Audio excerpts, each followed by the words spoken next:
Most Americans today can sense that there's something serious going on in our country. It's a feeling of angst. It's a feeling of genuine, serious concern. It feels like a war is being waged on us, on our society, on our ideals, on our values. Well, that's exactly what is occurring. A war is being waged, but it's not a war in the traditional sense. This type of war uses neither bomb nor bullet, yet it is just as lethal. It's called political warfare. It's an asymmetric, unconventional type of warfare that encompasses various tactical strategies of ideological subversion or active measures to dismantle and deconstruct a nation state, focusing on its socio-political and economic values. And now, EPAC Perspectives with H.G. Gerner on TF.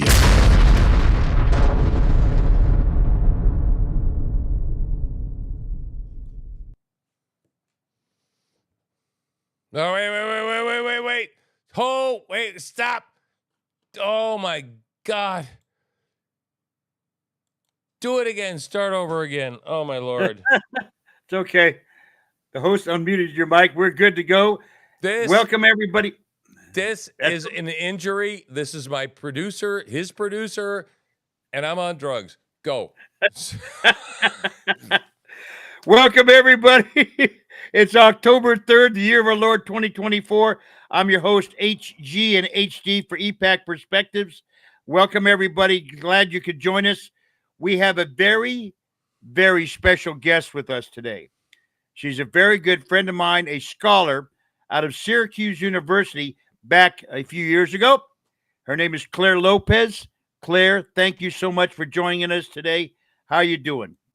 Thanks so much for having me, Hugo, and our injured producer as well. Thanks to you both. Glad to be with you. Claire, you were with the Central Intelligence Agency. I believe it's my understanding from what you've we learned over the years. We become friends. You were recruited out of Syracuse University back a few years ago. I won't go into the date, but by the CIA. And what I would like you to do is give us your credentials, and I'm going to let you run with it because, ladies and gentlemen, hold on to your hats because we have an insider here, and we're gonna talk about some serious stuff going on. Where did you speak 5 languages? Do you not, Claire? Well, what I'll say is that I've studied 8, but they're at all different levels of fluency. You know, English is my one and only native language.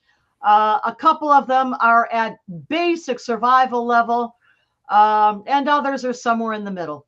There you go. And you worked for, how long did you work for the Central Intelligence Agency?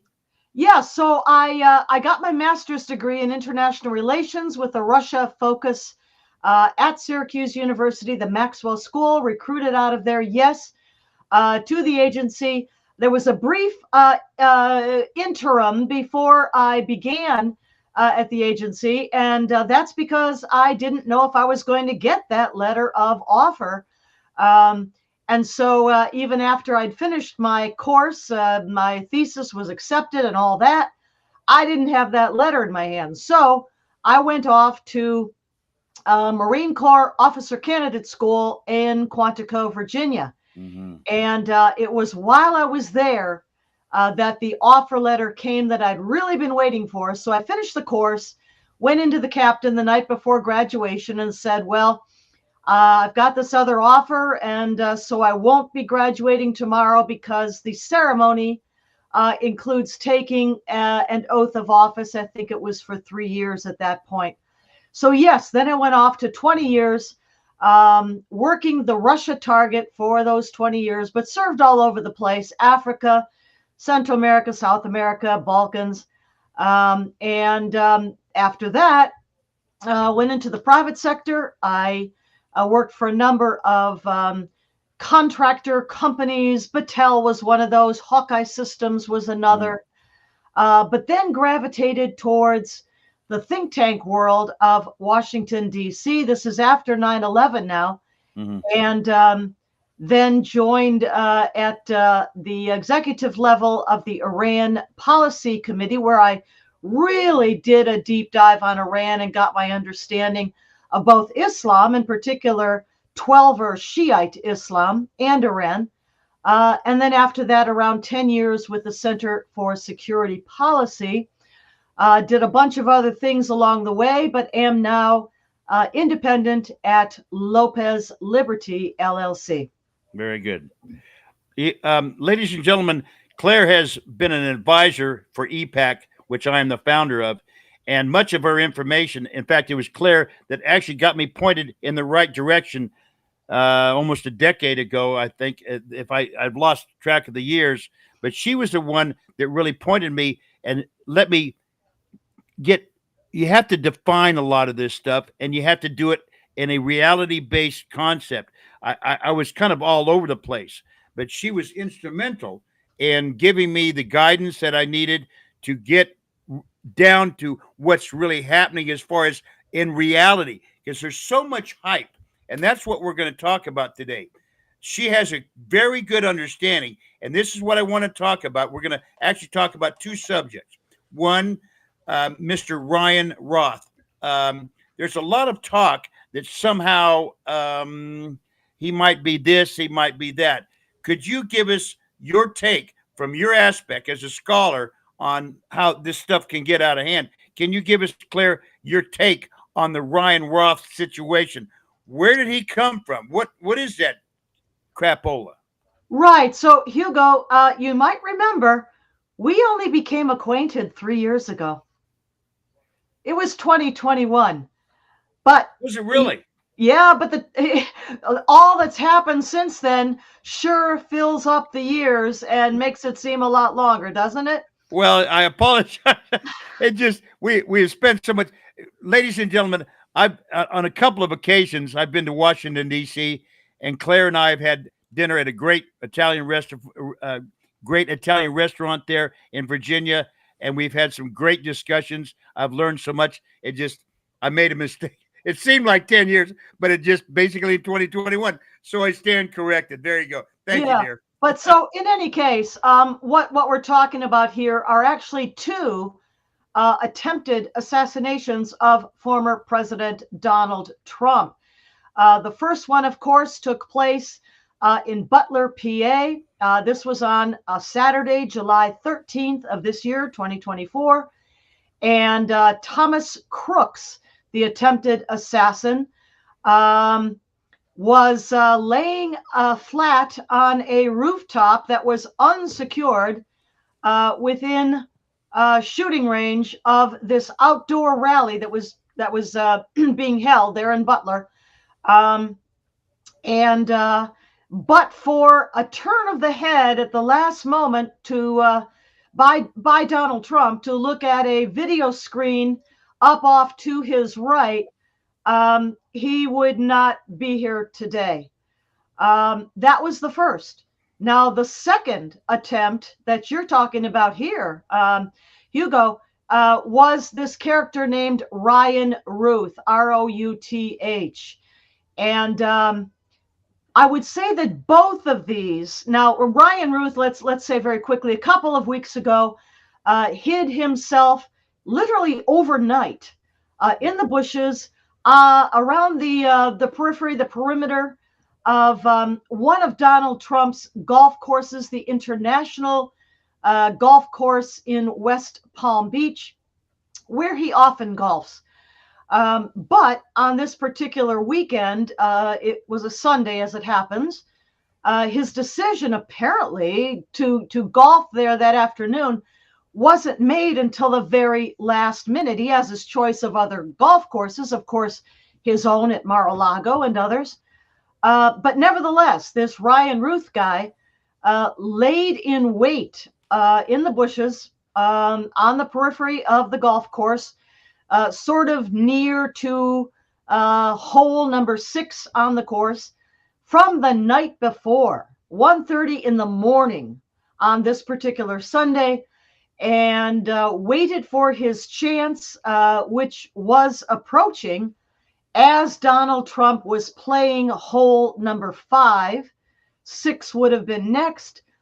But a sharp-eyed Secret Service agent apparently spotted the long barrel of the gun that Ruth was poking through the bushes, through the chain link fence.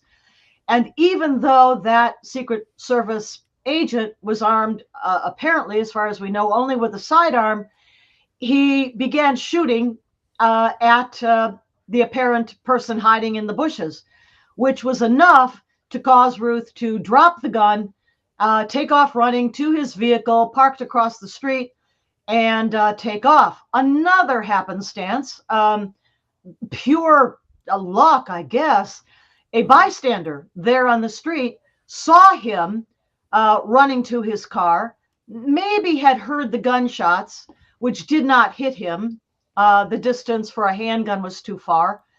And that bystander took a photograph of the vehicle, the license plate, sent it in to the authorities, who were then on Ruth's tail as he hightailed it up Interstate 95. And around 45 minutes later, he was pulled over and apprehended. He is now in federal custody awaiting trial.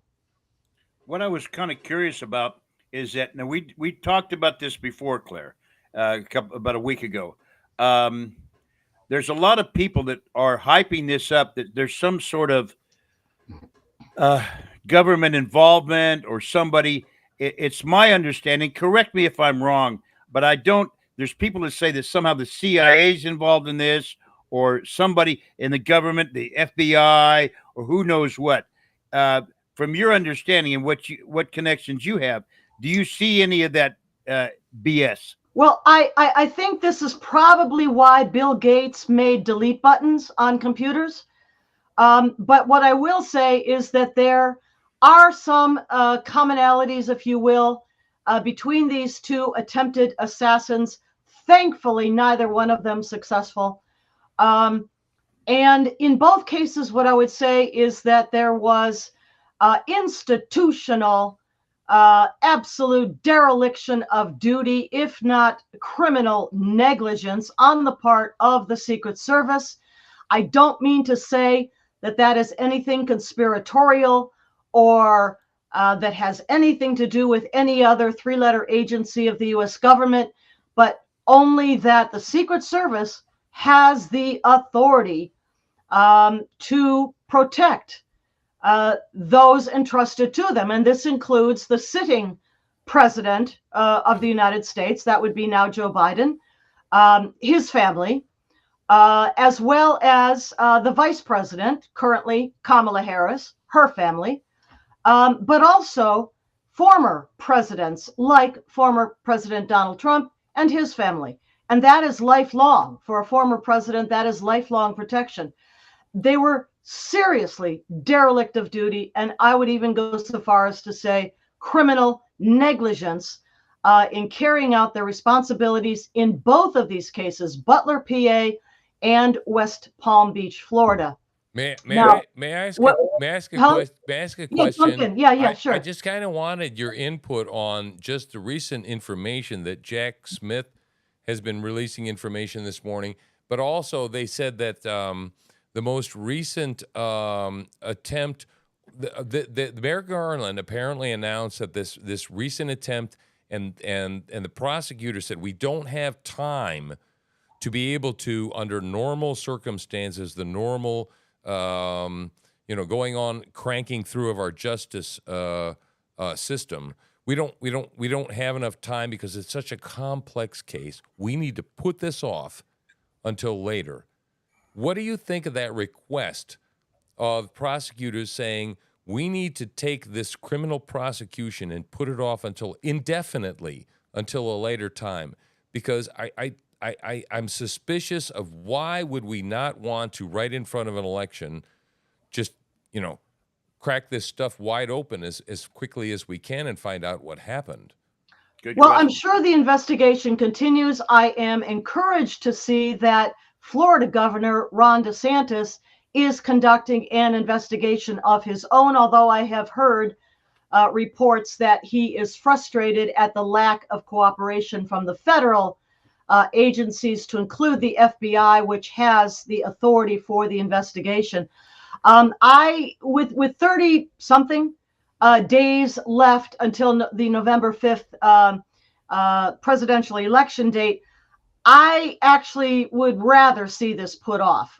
This does not. We don't need any more chaos and confusion in these last 30 something days, given, what Jack Smith has been up to, getting the judge Chutkin to release all these pages of documents. I mean, this is nothing but election interference.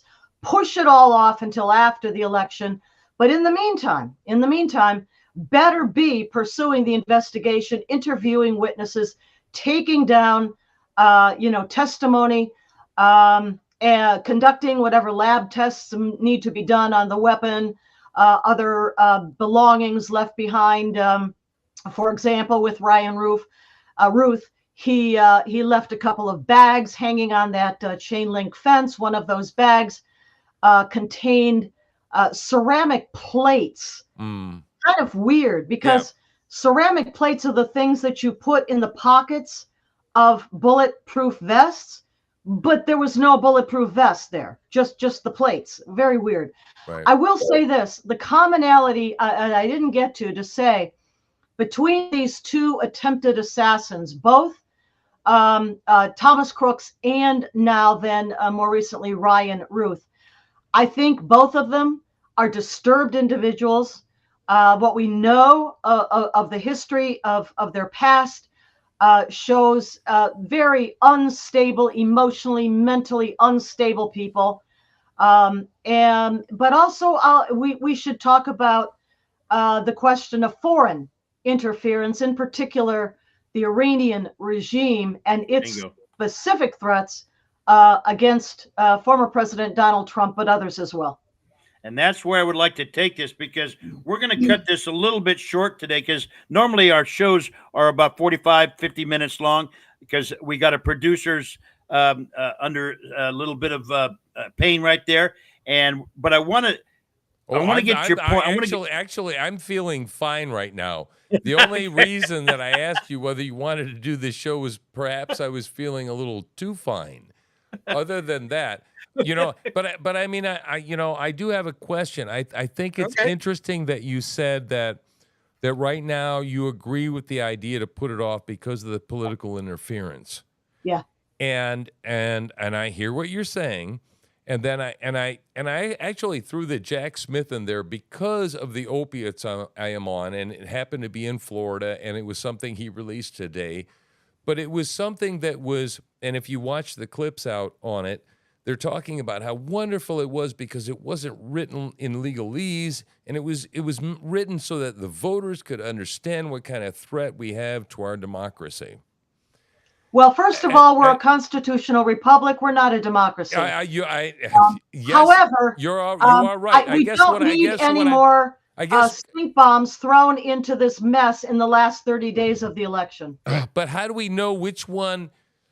It's like, personally, I'm a free speech absolutist. And I believe right now we need every single bit of information out there possible, which is why I have a podcast. So that's my only... where I'm kind of like, I'm not sure that that's the right tact. I think we need, like for example, why does everything in the government take, well, we're going to have a committee that we're going to investigate that. And then we're going to have somebody that's going to do something about that. And then right now we've got people dying in North Carolina, and it's been almost a week. And they criticized President George Bush because he didn't go down there for 3 days. So I guess I'm just saying that the government and its bureaucracy are created and intended to provide job security, not so much to be efficient and taking care of the expenditures of our taxpayer dollars, which maybe should have been directed a little more towards FEMA and disaster preparedness, knowing the hurricane season runs from instead of the migrants, late August into November or so. Yeah. Instead of spending all those dollars on illegal aliens and their housing, education, healthcare, and everything else, sex changes that they desire. So my frustration only came to say that when people say, this is my just gut reaction, oh, you're going to delay that? Or you're going to delay that? Or you're going to delay that? Well, it's always a good idea to delay something when everybody out here feels like we're kept in dark and fed shit. Like, well, I mushrooms. would like to see a lot more transparency, and I do expect that, along with thoroughness and professionalism from Governor DeSantis's investigation. I know that he'll be a bulldog on getting the information from the U.S. government agencies that he needs for his investigation, but maybe we should take a look at the foreign involvement, the potential, as I see it, potential possibility for Iranian involvement. May I ask And another? that's May I ask That's another? what. Well, May I ask go another ahead. question about that?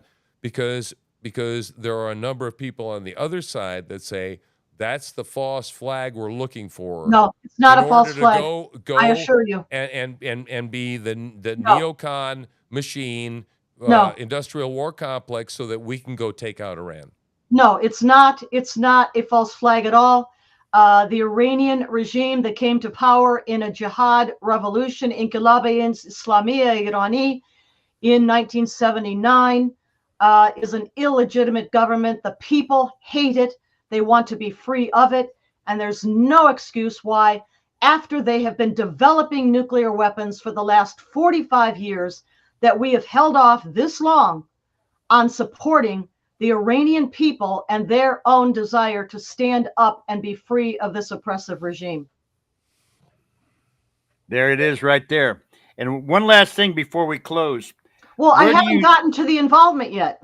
Okay, let's do that. Yes. Okay, so what caught my attention, first of all, of course, is that following the January 2020 takedown on then President Trump's orders of Quds Force Commander Major General Qasem Soleimani, the Iranian regime issued very explicit death threats, not only against then President and now continuing former President Donald Trump, but also officials who were in his administration at that time, specifically former UN ambassador and then later National Security Advisor John Bolton, also former CIA director and then later Secretary of State Mike Pompeo, and others too. Direct, specific threats against their lives. Then we hear the news reported, open public press, that the FBI had discovered Iranian hit teams in the United States gunning for these officials and others that also were threatened. So we've got that as a background. Now, I was listening during the Republican National Convention in Milwaukee, and it was Jesse Waters who was interviewing Florida Republican Representative Mike Waltz. And during that interview, for the first time that I heard this, Mike Waltz mentioned that at that time, looking at Thomas Crook's, that attempt, Thomas Crook's cell phone, that there were at least 3 foreign apps on that phone, and they were trying to crack it. Yeah, that's fishy. Okay. That's fishy as And hell. those 3 turned out to be Germany, Belgium, and New Zealand, for whatever that's worth. Now, the other thing that comes to mind, and I actually co-authored a piece about this with my friend and colleague Jill Bellamy, Bellamy, at American Truth Project. We wrote this in, I believe it was late July, if I remember right. But look at American Truth Project. I'm sorry, American Greatness. You can find it published at American Truth Project. But the outlet we published at was American Greatness. And in there, we posited that, well, first, not posited, we know that Russia, China, Islamic State, and the Iranian regime all use gaming ops to influence and even perhaps anonymously recruit unwittingly targets that they want to either influence in a certain direction, or to direct into some course of action. Mm-hmm. Well, Thomas Crooks was a 20-year-old kid. There's no American kid that I know of at the age of 20, or very few might be, who are not on gaming apps on their phones. Right. Now, we don't know if any of those 3 gaming apps, foreign apps, contained input from the Iranian regime, Right. but I would not discount it.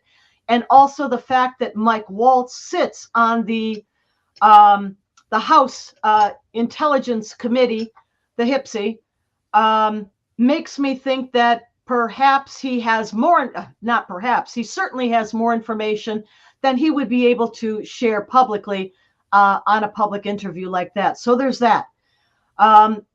Now, more recently, we know that the Iranian threats against President Trump continued. The very day before that assassination attempt, for example, at Butler, PA, the authorities arrested a Pakistani man whom they charged with acting on behalf of the Iranian regime, on behalf of the Pasdaran, that's the Islamic Revolutionary Guard Corps, IRGC, to recruit others who would be assassins or would attempt to be assassins of Donald Trump and others. He was arrested, taken off the game board. But since Butler and now until more recently the West Palm Beach golf course attempt, there have been more Iranian explicit threats against Donald Trump, but others as well. And certainly with the takedown of Hamas political official leader Ismail Haniyeh in Tehran by whomever, who do not always acknowledge responsibility. Right. But then also the more recent, a Friday ago, assassination of Hezbollah leader Hassan Nasrallah inside his deep down bunker in the Dahiya, that's the southern part, suburb of Beirut, Lebanon. Since those assassinations, by whomever, more threats have been issued by the Iranian regime. And of course, we've just seen yesterday the all-out 181 ballistic missile attack against Israel. Thankfully, either all deterred, intercepted in flight, or most of those landed in open areas that did not cause casualties and damage. I don't disagree. They hate us. They've hated us for a long time. I learned a little bit about the formation of Hezbollah in 1983 with the bombings in Lebanon. I spent a little bit of time researching that today. But, you know, I think that the biggest thing that I wonder about is a couple of things. We've handed Iran billions and billions of dollars, okay? And so I kind of wonder about that dynamic, because we've sponsored them in many ways, and they're a sponsor of great state terrorists. And, you know, I wonder whether or not they might be. I mean, have you ever heard of, and this is a subject I'd love you to come back, Claire, another day to talk about MK Ultra. Okay. Oh no, I'm not. No. All right. Well, that's delete button stuff. Okay. All right. Well, that kind of tells me but you're where on you're the right at on track, it. absolutely, with the Iranian regime as number one state sponsor of terrorism. That would be the Islamic kind of terrorism in the world today. They absolutely. So let me ask. Okay. Let me ask you. In 1982, actually, and were involved in the attacks of 9/11, as well as the 1983 bombings of our embassy, the French embassy, and our So you would be. I would just be asking. You're a hard no if I said, let me think out of the box for a moment and said, what about if Americans are using Iranians to do things in order to justify what America wants to do in the world.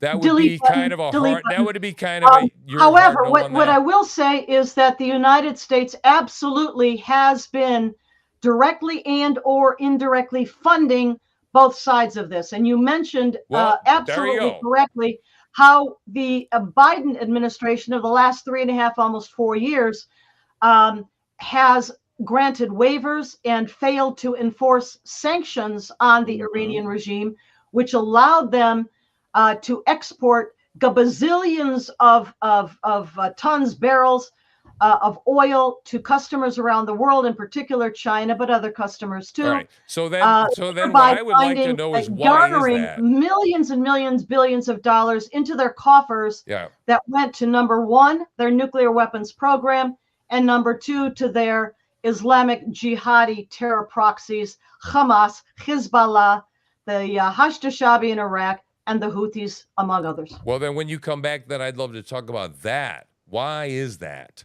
Why in the Because world are this we funding all of administration, this? and this dates back to the Obama administration, support the hegemony, the rise to hegemony of this Iranian regime over the Middle East. They loathe Israel, and in particular, Prime Minister Benjamin Netanyahu, and they want to see a nuclear Iran. There's no question about that. They want Iran to go nuclear in their minds to balance not only the more numerous and very fractious Sunnis of the region, much more numerous, many more numerous than the Shiites of Iran, but also to balance what is thought to be a nuclear capability on the part of Israel. And one of the things I want to say, you pretty much nailed it right there. And this is from my standpoint, they could have sanctioned Iran so dramatically. Biden never did this. He could have literally stopped the. Well, the Trump did, and they Trump stopped it. Yeah, but Biden did basically cut all that stuff out. He's just enabling or assisting the money flow to Iran. Yes. You know what? Yes. And you know what? This conversation, I guarantee you, ladies and gentlemen, we're going to advertise this. We're going to have Claire back on us. We're going to dig this. We're going to spend at least an hour, and I'm going to make sure that we have the resources to have Claire back on. This, of all the number of shows that I've done, this has been the best one so far. And that's because of you, Claire. Thank you so much. I'm telling you, folks, we're going to lay this down. We're going to show you exactly. And Claire is going to give us the information. Iran right now has people here right now gunning for several people, in Trump, Pompeo, Bolton, and these are people are here right now gunning for him. And this is where the information we need to get out. Claire, God bless you. Thank you so much for being with us today. Tim, you take care of that hand. Ladies and gentlemen, we're out of here. Claire, we'll see you soon. We'll be in touch. EPAC Perspectives next Thursday. Pay attention. We're going to have Claire back on her show. Everybody, good evening. God bless everybody. Talk to you soon. Thank you both.